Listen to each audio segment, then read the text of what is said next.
오늘 함께 읽을 하나님의 말씀 열왕기상 20장 13절부터 21절까지입니다. 열왕기상 20장 13절부터 21절까지입니다.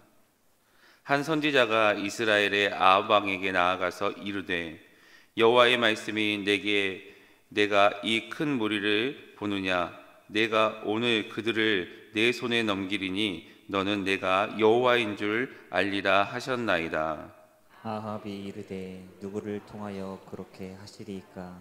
대답하되 여호와의 말씀이 각 지방 고관의 청년들로 하리라 하셨나이다. 아합이 이르되 누가 싸움을 시작하리이까? 대답하되 왕이니이다.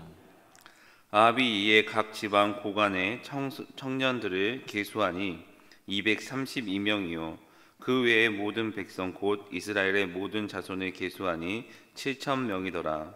그들이 정오에 나가니 베나닷은 장막에서 돕는 왕 32명과 더불어 마시고 취한 중이라. 각 지방의 고관의 청년들이 먼저 나갔더라. 베나닷이 정탐꾼을 보내더니 그들이 보고하여 이르되 사마리아에서 사람들이 나오더이다 하매 그가 이르되 화친하러 나올지라도 사로잡고 싸우러 나올지라도 사로잡으라 하니라. 각 지방 고관의 청년들과 그들을 따르는 군대가 성읍에서 나가서 각각 적군을 쳐 죽이매 아람 사람이 도망하는지라.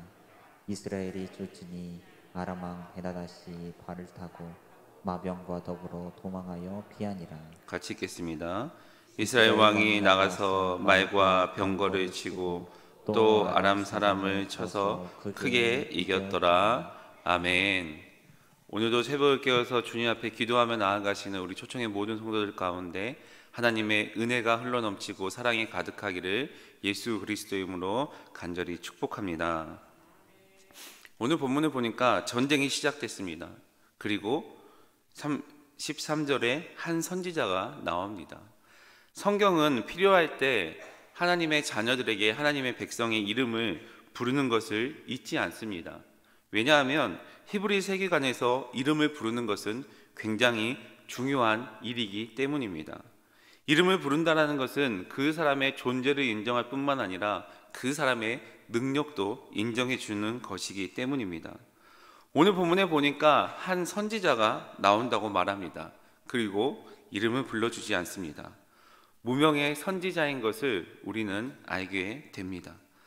엘리야가 하나님 앞에 본인밖에 없다고 했을 때 바알에게 무릎 꿇지 않는 자가 7,000명 있다고 말씀하셨습니다. 이름을 불러주지 않았지만 하나님의 말씀에 순종하며 하나님의 말씀을 들어 하나님의 말씀대로 행하며 위기 가운데 여전히 아합에게 하나님의 말씀을 전해주는 선지자가 아직도 하나님께서 준비하고 계시고 또 있다는 것을 알 수 있는 본문입니다. 오늘 보면 13절 말씀 다 같이 읽도록 하겠습니다. 시작. 한 선지자가 이스라엘의 아합 왕에 여호와의 말씀이 내게 이 큰 무리를 보느냐 내가 오늘 그들을 내 손에 넘기리니 너는 내가 여호와인 줄 알리라 하셨나이다. 아멘. 아합 왕이 협상이 결렬되어서 이제 그 협상을 하는 사람들에게 어제 본문에 보면 그 말을 듣지 않겠다라고 이렇게 이야기를 했습니다. 그리고 더 이상 조공을 바치지 않겠다 하고 이제 전쟁이 시작됩니다. 전쟁이 시작된 것은 위기가 시작된 거고 위기가 시작된 것은 아합 왕에게 죽음이 다가올 수도 모른다라는 그런 생각을 하게 됩니다. 상황이 어렵게 되니까 아합 왕 역시 하나님의 말씀을 듣게 됩니다. 상황이 어려워지면 우리는 돌이켜 하나님의 말씀을 듣고 그 하나님의 말씀에 순종하는 귀를 열고 그 하나님의 말씀에 경청하는 것을 경험합니다. 이때라도 하나님의 말씀을 들어야 하는 것이죠. 왜냐하면 지금도 하나님께서는 하나님의 백성들이 하나님께 돌이키기를 기다리고 계시기 때문입니다. 사람들은 잘 나갈 때 곧잘 잃어버립니다. 하나님의 은혜라는 것을 잃어버리고 잘 나갈 때는 자신의 지혜와 능력 때문에 이렇게 잘 나갈 수 있고 그게 자신의 능력이라고 착각을 합니다. 그런데 인생이 잘 되지 않고 내가 어떻게 할 수 없는 상황이 내 앞에 닥치고 또 한계에 부딪히면 우리는 그제서야 하나님 앞에 돌아오게 됩니다. 참 감사한 것은 하나님께서는 그때까지 기다려주시고 또 하나님께서는 우리에게 말씀을 준비하고 계십니다. 그리고 그 말씀을 듣고 회개하고 하나님께 돌아온다면 하나님께서는 은혜를 주십니다. 그런데 오늘 본문에 보면 왜 아합이 패망할 수밖에 없는지 우리는 계속 이 하나님의 말씀을 통해서 배워가지만 아합도 위기 때는 마음을 열고 돌이켰다라는 것을 오늘 본문에서 말씀하고 있습니다. 하나님께서 이렇게 아합 왕에게 말하는 이유는 아브라함의 언약, 다윗의 언약을 세우기 위해서입니다. 하나님께서 하나님의 말씀을 따르지 않는 이 패역한 역사 가운데도 하나님께서는 하나님의 백성과 언약을 맺은 그 언약을 지키기 위해서 신실하게 역사하십니다.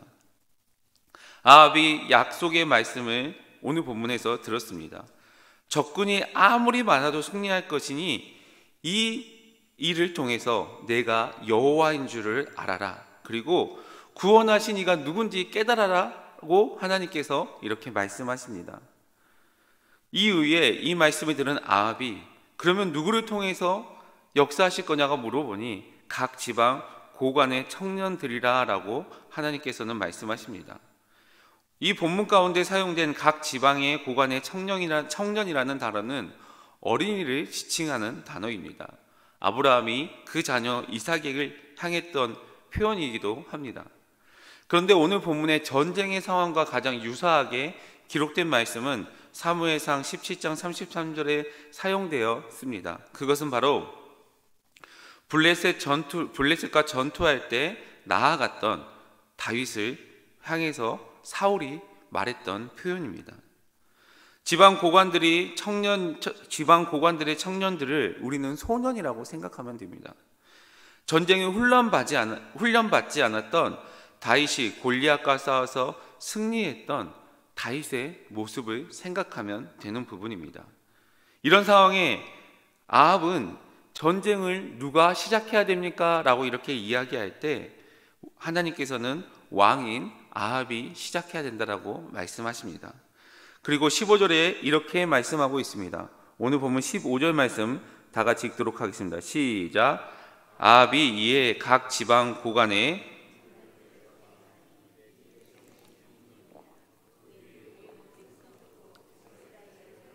계수하니 7,000명이 더라. 아멘. 지방의 고관의 자녀들을 모아봤더니 232명이 되었습니다. 232명이 되었고, 그리고 15절의 말씀 보니까 그 외에 7,000명이 더 모였다고 합니다. 전쟁을 해야 되는 상황인데 7,000명이 모이는 거죠. 7,000명이 조금 넘게 모인 것이죠. 근데 이 전쟁을 통해서 우리가 알아야 되는 것은 훈련된 군사가 아니라 훈련되지 않은 소년이라는 겁니다. 쉽게 생각하면 이 전쟁은 우리가 생각하고 있는 상식적인 전쟁이 아닙니다. 이것은 상식적인 전쟁이 아니고 우리가 이 말씀을 통해서 알 수 있는 것은 이것은 인간들의 싸움, 즉 이스라엘의 싸움이 아니었다라는 겁니다. 상식적인 전쟁이 아니었을 뿐만 아니라 이 전쟁을 주관하는 게 이스라엘 백성들이 아니라 바로 하나님이라는 것을 깨달아야 되는 부분입니다. 오늘 하나님께서는 이 말씀을 통해서 역사하신다는 것을 분명히 나타내고 전쟁에 관한 기록을 간단하게 말씀하고 있습니다.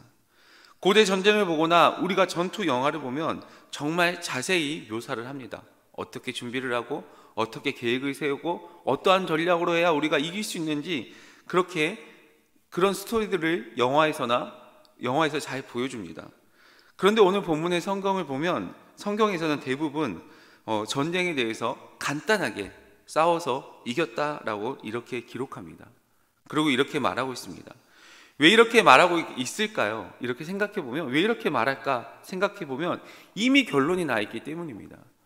하나님께서 싸우기로 하셨고 하나님께서 이기기로 마음 먹었기 때문에 이 전쟁은 이미 이긴 전쟁이고 하나님께서 주관하는 전쟁입니다. 사무엘상 17장에서도 다윗과 골리앗의 전투에서도 너무 허무하게 골리앗이 다윗의 그 물맷돌에 맞아서 쓰러지게 됩니다. 왜냐하면 이미 하나님께서는 이 다윗과 골리앗의 싸움에서도 다윗이 이 싸움의 승리자라고 이미 마음먹으셨기 때문입니다.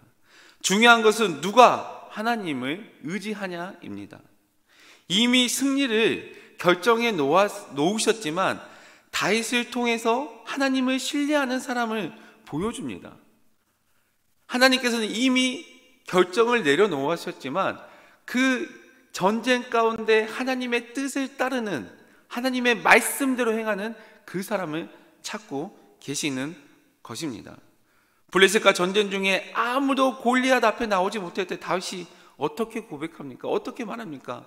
저 할례 받지 못한 백성이 어떻게 하나님의 이름을 모욕하느냐, 그리고 어떻게 가만히 있을 수 있느냐라고 하면서 하나님의 이름으로 나아갈 때 형들도 사울도 말리지만 온전히 다윗은 하나님을 의지하며 나아가는 것을 우리는 알 수 있습니다.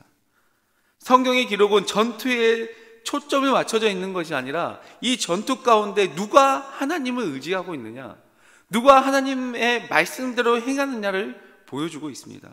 오늘 본문도 마찬가지입니다.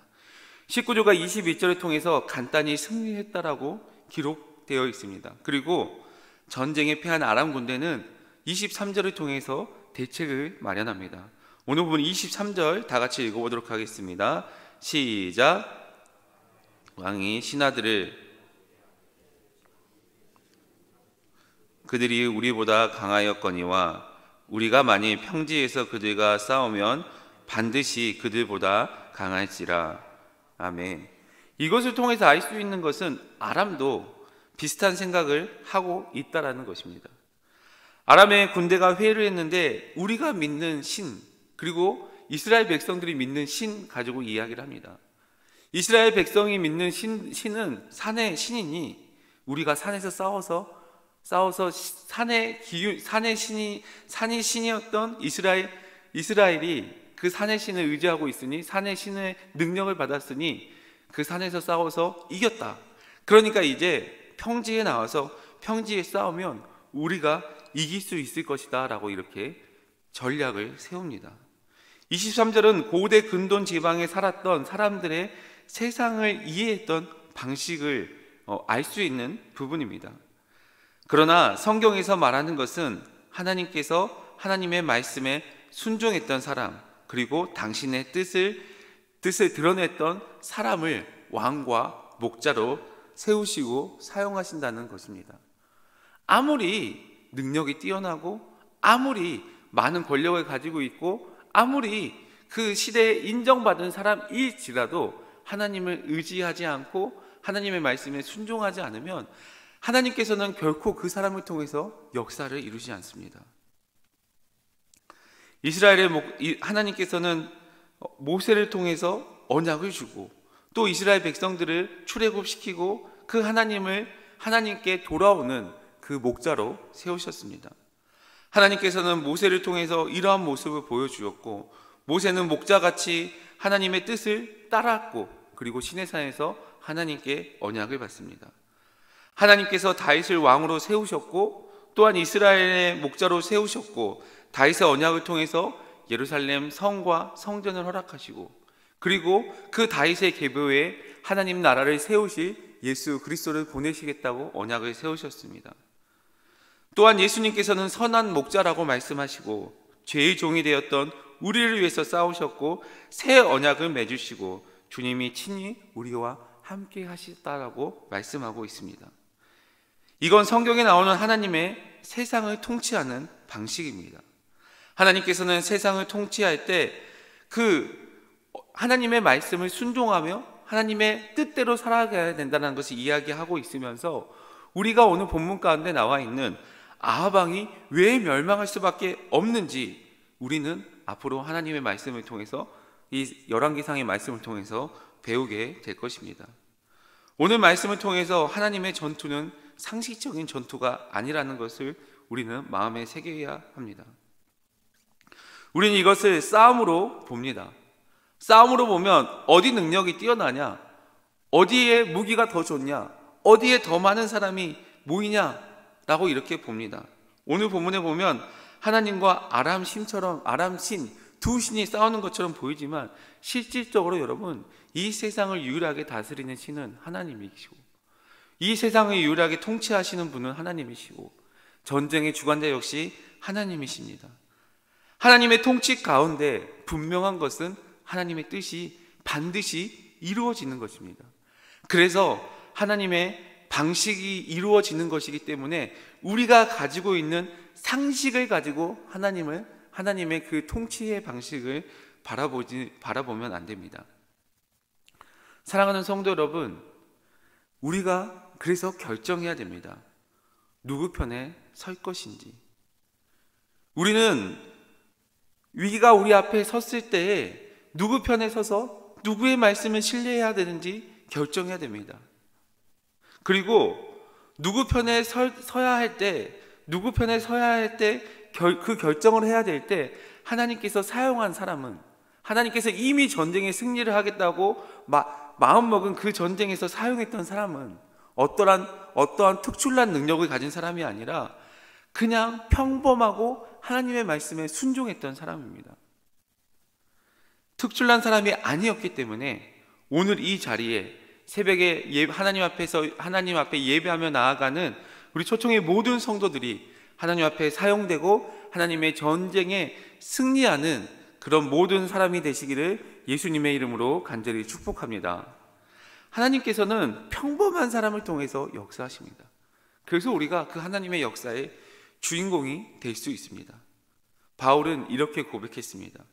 자신의 질병을 위해서 3번을 기도했지만 결국 하나님께서는 왜 허락하지 않으셨냐라고 끊임없이 묻습니다. 그런데 바울이 거기서 깨달은 것이 무엇이냐? 자신의 연약함을 통해서 하나님이 자신의 연약함을 통해서 드러난다는 것을 깨닫고 자신의 연약함을 자랑합니다. 내가 연약한데 이 연약한 나를 통해서 하나님께서 하나님의 강함을 드러낼 수 있기 때문에 그 연약함도 감사로 고백할 수 있게 됩니다. 사랑하는 성도 여러분, 하나님의 역사는 상식이 아닙니다. 하나님의 역사는 될 법한 일이 아닙니다. 우리나라가 그 하나님의 역사를 경험한 주인공 아닙니까? 여기 앉아 계신 성도 여러분들이 그 하나님의 역사를 경험한 산 증인 아닙니까? 우리나라에 온 젊은 선교사님들을 통해서 상식적이지 않는 일을 경험했습니다. 그래서 세계에서 유례없는 교회의 부흥을 경험한 나라가 바로 우리나라입니다. 이 역사 가운데 선교사님들은 상식적인 일을 하지 않고 상식적으로 일하는 것이 아니라 하나님의 말씀에 온전히 순종했습니다. 그리고 그 선교사님을 따랐던 이 대한민국의 우리의 믿음의 선조들이 상식적인 신앙생활을 한 것이 아니라 하나님의 말씀에 순종함으로써 우리가 그 역사의 주인공이 될 수 있었습니다. 우리의 삶도 마찬가지입니다. 때로는 우리가 살아갈 때 하나님께서는 우리에게 이런 질문을 하실지도 모르겠습니다. 오늘 이 새벽에 여러분에게 이런 질문을 하고 계실지 모릅니다. 진짜 나를 믿느냐? 진짜 나를 믿니? 내가 이 상황 가운데 승리한 전쟁이라고 이미 말했는데 내가 눈에 보이지 않기 때문에 혹시 나를 의심하고 있지 않니? 그런데 나를 믿고 있니? 라고 이렇게 하나님께서 우리에게 물어볼 수도 있습니다. 그럴 때 다윗이 고백했던 것처럼 너는 칼과 창과 단창으로 나아가지만 나는 만군의 여호와의 이름으로 나아갔다고 고백했던 것처럼 여러분, 우리가 세상 가운데 나아갈 때 하나님의 이름으로 나아가시길 바랍니다. 하나님의 이름으로 나아갈 때 상식적으로 생각하는 것이 아닌, 상식이 아닌 하나님의 역사를 경험하게 될 것입니다. 이게 바로 승리의 고백입니다. 하나님이 우리와 항상 함께 한다는 것이 이런 승리의 고백의 방식이고 우리가 세상 가운데 승리할 수 있는 방식입니다. 이런 고백으로 승리의 길로 나아가시는 저와 여러분이 되시기를 예수 그리스도의 이름으로 간절히 축복합니다. 말씀을 맺습니다. 하나님은 오늘 하루를 살아갈 동안에도 우리에게 계속 물으실 것입니다. 나는 이미 승리했다. 그런데 너는 어느 편에 설 것이니? 세상 편에 설 것인지 하나님의 편에 설 것인지 계속 물어보실지 모르겠습니다. 사랑하는 성도 여러분, 하나님의 편에 서서 믿음의 이름으로 발걸음을 떼시길 바랍니다. 하나님께서 싸우고 계시니 이미 우리에게 승리는 주어졌습니다. 오늘 하루 우리가 하나님의 제사장으로서, 하나님의 말씀에 순종하는 사람으로서, 하나님의 뜻대로 살아가는 사람으로서 세상 가운데 승리하는 그 승리를 경험하시고 상식을 무너뜨리는 하나님의 귀한 군사로 사용되시는 우리 초청의 모든 성도들이 되시기를 예수 그리스도의 이름으로 간절히 축복합니다. 사랑의 하나님, 감사합니다. 오늘도 귀한 날을 허락하여 주시고 이 복된 날에 하나님의 전에 나와 하나님 앞에 예배하며 기도하며 나아갈 수 있게 하심을 감사합니다. 하나님, 우리가 하나님의 말씀을 의지하며 나아갈 수 있도록 인도하여 주시옵소서. 진정한 이 세계의 통치자는 하나님이시고 진정한 창조주는 하나님이라는 것을 우리가 잊지 않도록 인도하여 주시옵소서. 그래서 모든 것을 계획하시고 모든 역사 가운데 이미 하나님께서 하나님의 백성을 통해서 승리를 하시기로 마음먹었을 때에 하나님께서 사용했던 그 성경에 나왔던 그 인물들처럼 우리 역시 하나님의 말씀에 순종하며 하나님의 말씀의 뜻대로 그리고 하나님의 이름으로 나아갈 수 있도록 인도하여 주시옵소서. 우리가 그런 마음으로 나아갈 때 세상 가운데 빛과 소금의 역할을 감당하는 승리의 하나님의 군사가 될 수 있도록 인도하여 주시고 우리의 삶 가운데 하나님의 은혜가 흘러넘치고 사랑이 가득할 수 있도록 주께서 인도하여 주시고 함께하여 주시옵소서. 우리가 하나님의 말씀을 온전히 의지하며 나아가며 살아갈 때에 오늘 하루도 하나님의 군사로서 하나님의 그 승리 가운데에 귀한 그 은혜를 경험할 수 있는 우리 초청의 모든 성도들이 될 수 있도록 주께서 역사하여 주시고 함께하여 주시옵소서. 감사를 드리며 예수 그리스도의 이름으로 간절히 기도드립니다. 아멘. 이 시간 말씀을 기억하면서 주님 앞에 기도하며 나아가도록 하겠습니다. 세상에서 승리하는 성도의 삶을 위해서 기도하시기 바랍니다. 이미 하나님께서 역사하시고 우리를 이끌고 계십니다. 우리가 하나님 앞에 말씀에 순종하며 나아갈 때 우리를 통해서 승리를 하시는 하나님의 은혜를 경험하시길 바랍니다. 수험생과 취업을 준비하는 다음 세대를 위해서 기도해 주시길 바랍니다. 이번 주 28일에 있을 어린이 어울림 축제를 위해서 기도해 주시고 육체적으로 경제적으로 어려운 우리 구역식구들을 위해서 그리고 우리의 가정을 위해서 기도해 주시기 바랍니다. 그리고 이번 한 주간 목회 계획을 준비하시는 담임 목사님 가운데 하나님의 은혜가 가득하고 하나님께서 지혜를 허락하여 주셔서 우리가 우리 초청교회가 하나님의 사명을 넉넉히 감당할 수 있는 하나님의 그 뜻을 이렇게 따를 수 있는 시간이 되게 해달라고, 그리고 우리는 또 그 뜻에 따라 한마음 한뜻으로 순종할 수 있는 하나님의 은혜를 허락해 달라고, 그리고 각자의 기도 제목을 가지고 이 시간 주여 한번 부르고 주님 앞에 간절히 기도하며 나아갑니다. 주여.